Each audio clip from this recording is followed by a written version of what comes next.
సప్తమః పాఠः సూక్తి మూఢః పరప్రత్యనేయ బుద్ధిః. మూఢుడు ఇతరులు జ్ఞానము చేత మార్గదర్శనం చేయబడే బుద్ధిని కలిగి ఉంటాడు.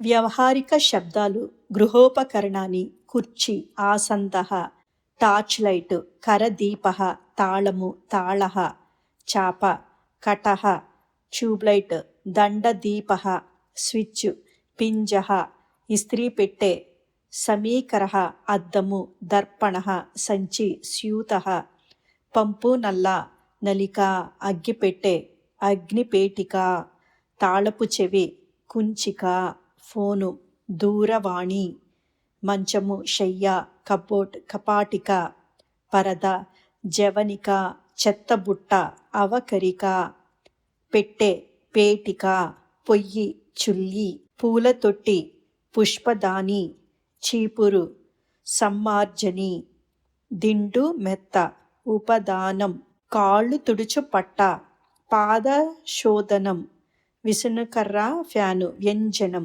దువ్వెన, కంకతం, గొడుగు, ఛత్రం.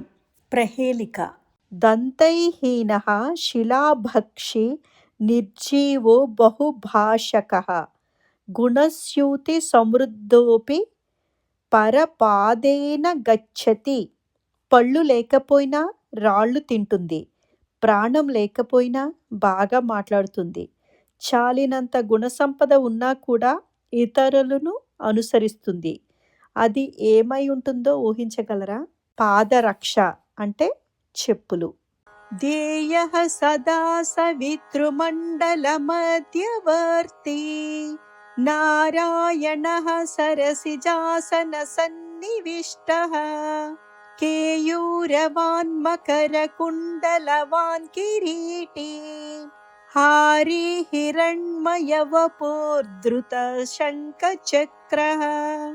సూర్యమండలం మధ్యలో శోభిల్లుతున్నవాడు, పద్మాన్ని ఆసనంగా చేసుకుని కూర్చున్నవాడు, భుజకీర్తులు కలవాడు, మొసలి ఆకారము గల కర్ణాభరణములు గలవాడు, కిరీటము గలవాడు, హారములు కలవాడు, బంగారము వంటి రంగు గల దేహము కలవాడు, శంఖ చక్రాలను ధరించినవాడు అయిన నారాయణుడు ఎల్లప్పుడూ ధ్యానించదగినవాడు.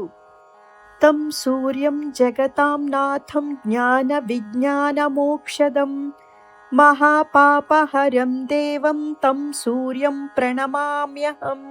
ఏ సూర్యుడైతే జగత్తులకు నాథుడో, జ్ఞాన విజ్ఞానం మోక్షం ప్రసాదించేవాడో, మహాపాపాలను హరిస్తాడో అట్టి దేవుడైన సూర్యుణ్ణి నేను ప్రణమిల్లుతాను. సుభాషితం: త్యజేతేకం కులస్యార్థే గ్రామస్యార్థే కులం త్యజేత్. గ్రామం జనపదస్యార్థే ఆత్మార్థే పృథివీం త్యజేత్.